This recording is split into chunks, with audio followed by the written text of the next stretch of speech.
Welcome.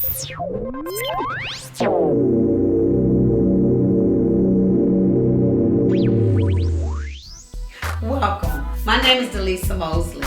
I am the CEO at 798 Public Relations. We spotlight local Black entrepreneurs that's right here in Chicago. We share information about their products and services that they provide, and we introduce them to a wider audience. 798 Public Relations is growing.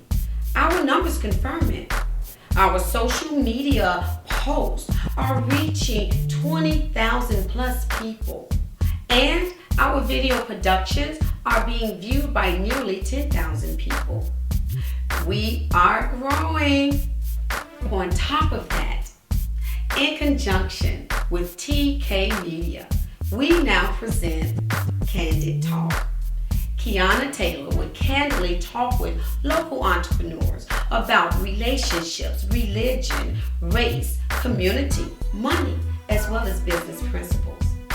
This video production will be televised on YouTube and other social media streams. Okay, today we would like to present to you 798 Candid Talks. And this is a show that we talk to our guests candidly. And today we have none other than our first client, loyal client, has truly become a friend to us, Mr. Mario Griffith, Stogie Life. Thank you for having me. Yes, we have Mr. Stogie Life here to talk candidly. There's a lot of things out there that you people want to know about Stogie Life. He has a lot of interesting, exciting, and up-and-coming things, and he's just going to share the real world through real talk candidly with 798. Let's do it. So, Stogie Life. Who is Stogie Life? Stogie Life is Mario Griffith Sr. representing the brand, a lifestyle for the active cigar connoisseur, as well as the lifestyle in itself per se, where it's not really like designated to a cigar connoisseur, but it's open, and it opens for everybody to come in and enjoy and learn what it's about. You know what I mean? And it opens a whole new different array of avenues where people can know what Stogie Life is all about. Okay, that's well stated. That's well stated. What put you on this Stogie Life path? What was your inspiration to make you just go Stogie? Wow, it started from my father. He passed away in 2012, but I remember my father being an active cigar smoker, and I used to always travel in the truck with him while he's smoking a cigar, and I was always captivated with his whole aura while he's smoking a cigar. Like, that's a man's man right there. So when he passed away, I was truly inspired by, you know, the togetherness that he portrayed with not only with myself, but I have an older brother. So with that being said, I was already smoking cigars, but with his memory kind of catapulted me to another level with it, while I wanted to keep his memory alive, and thus, you know, brings out Stogie Life. Wow, that's legacy right there. Absolutely. I'm telling you, that's legacy in real life. So your dad, he's not with us. No, he's not with us. And in him not being with us, he inspired you. Yes. And Stogie Life came into fruition, huh? Absolutely. Hard work. He embodied the hard work. He embodied togetherness. He embodied humor, goodwill, everything rolled up into one. So I wanted to take that, and I wanted to make sure that it lives on through his brand. That is so dope. And that is very profound, the words that you use. Humor, goodwill, it just all rolled up in one. It's like a way of life. It's Absolutely. like, you know, keeping a rich way of life, which when you think of legacies, they're usually very rich. Yes. You know, okay, Stogie, since we're on the topic of family, when businesses start, sometimes people are single, sometimes people are married, sometimes people just have that ride or die with them.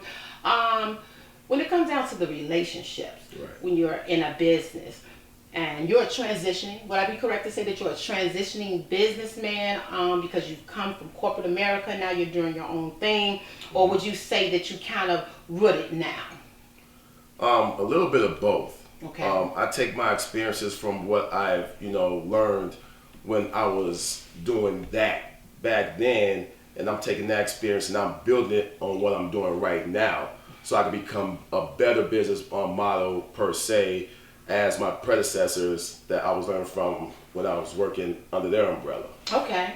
And I asked that question because it goes back to the relationships. Ladies, gentlemen, can a relationship, whether it's marriage or dating, can it be an asset or can it be a hindrance?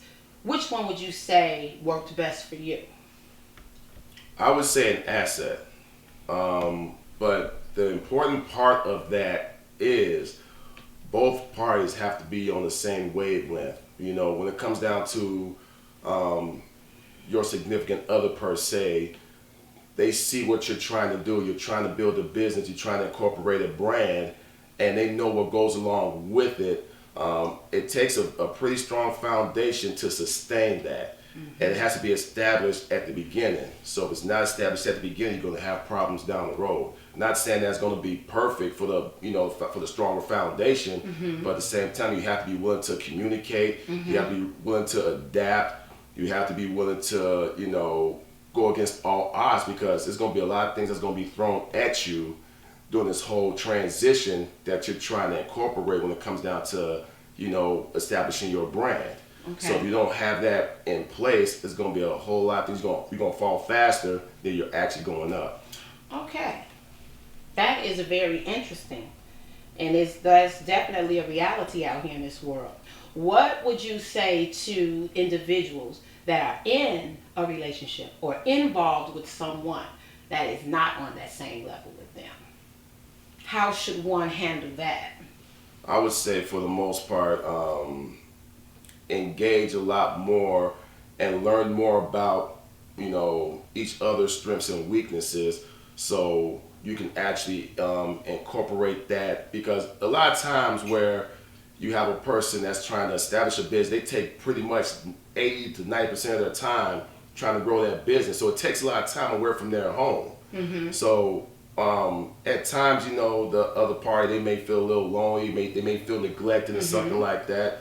So every once in a while, try to engage them in that business and try to let them know firsthand what it's all about, so they can have a complete understanding, instead of looking from the outside looking in, thinking like, okay, he's purposely neglecting me, he or she is doing this, he or she is doing that, and I don't think this is going to work. But if you try to slowly but surely try to, you know, nurture that person in your world as a business Making person. them a part of Absolutely. it. Making them a part of Absolutely. it. So then it's teamwork. Absolutely. And then they eventually see that it's something that can go really futuristic and be beneficial for the Exactly. whole. It's not something that you just solo dolo doing because it's entertaining for you, but it's definitely for the family. Exactly. Okay. And- So go ahead. I'm sorry, because when you all see that common goal, you might influence the other party to do the same thing that you're doing, and then become one greater entity. Like, you know, like with Jay-Z and Beyonce, the reason why right now, currently, that their situation is working for them, because they both know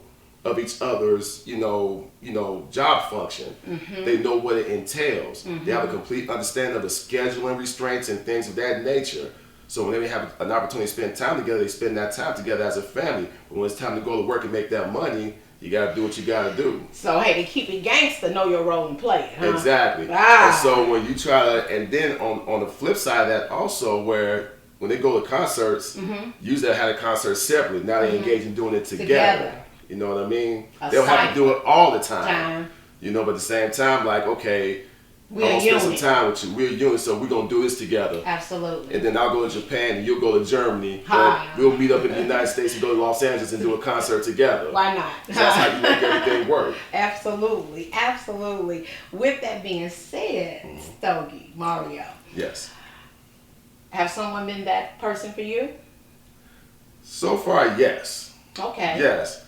But it's still a work in progress. Gotcha. You know, Gotcha. because of the whole, you know, commitment on my end when it comes down to, you know, keeping my brand solid. Because when you deal with domestic distractions per se, it kind of takes your concentration away from your business. Okay. And when that happens, you know, especially like with myself, you know, I work with a few people when it comes down to my business, but when you're pretty much the main asset to your business, and you have to reassure that everything runs smoothly, and you're dealing with that distraction, is going to cause a lot of, turmoil. Okay. So you have to really stop yourself and hit the reset button before things get out of control. So you got to really know yourself. Absolutely. You got to be disciplined. Absolutely. Dedicated and committed to the cause.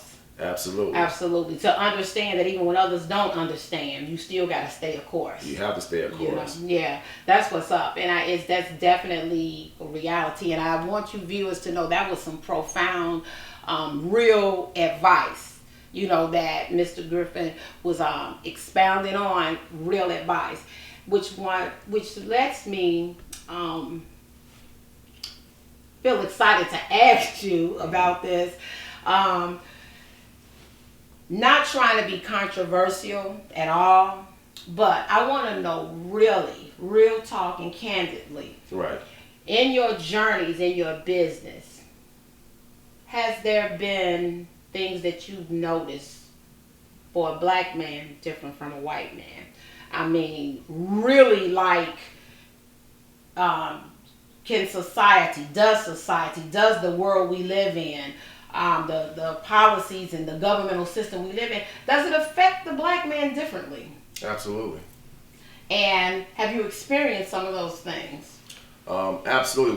When it came down to, because I'm in the process of doing my cigar lounge, and dealing with the policies and the functions and the inspections, the permits and things like that. When it comes down to me doing that, I had everything on my end ready to go, but it was so much of a delay, and I already had the place, bought out. So I was just ready to move in and do my thing. But it was such a process behind the scenes when it came down to the city, as far as me, doing my thing and getting up and running. But here goes another person that came in a month after I did, and they're up and running within 2 to 3 weeks. Wow. And what we're talking about, audience, is Stogie Life was due to open a cigar lounge. And of course, with policies, procedures, certifications, it was delayed. So that kind of just segued into my next question that I was going to ask you about, Mario, was, the cigar lounge. You have a nice following of people, good people that seem to really love you, and they follow you, and they love your energy. They was really looking forward to this cigar lounge. So it wasn't bad business practices. No. It was powers to be, a victim of circumstance. Victims of circumstance. Do you hear that? Victim of circumstance. Absolutely. Can you expound on that a little bit more of, the delays in the cigar lounge? When it all boils down to it, I tell everybody that was actually looking forward to me opening up the lounge earlier this year, I'm delayed but not denied. Because I've learned during this journey where it's like you're gonna come across certain obstacles in life, but the worst thing you could possibly do is stop in your heels. You gotta continue to push at all costs, because when you continue to push, the reward will get greater later. It may not have been meant. I always look at the positive outlook on certain things. It may have not been meant for me to get that particular place at that particular location. Okay. Who knows? It may have been something, set up for me to go elsewhere and build at that certain location. So I always get that type of motivation going within myself, and it keeps the fire burning, where I won't even have to worry about the politics or the issues that the city had bestowed upon me. Because when it's all said and done, this is, my dream. This is my pursuit of happiness. So I got to keep it pushing. I know that's right. His pursuit of happiness. And that's something that we have to remember. It's our dream. So we can't expect everybody to tambourine and push us in our dream to even understand it. We can't even ask people certain things because it's your dream, your vision. They don't understand it. They just wait for the results. Absolutely. The outcome. And with that being said, Rio, I'm very glad that you're here with us. I just want to ask you, one last question and just wrap it up. And, that question is, do it really takes money to make money? Absolutely, but the key to that statement is you have to make that investment within yourself first. Because if you don't make that investment in yourself, you don't know what you're actually worth in the end. You know what I mean? Because I look at it, long term.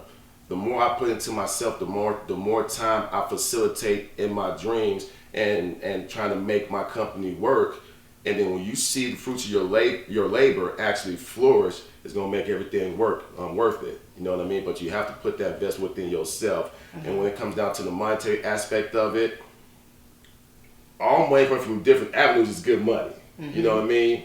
But when you put that first initial step within yourself and you let that other investor know that you're worth it, they're going to follow suit. And you can't go wrong that way.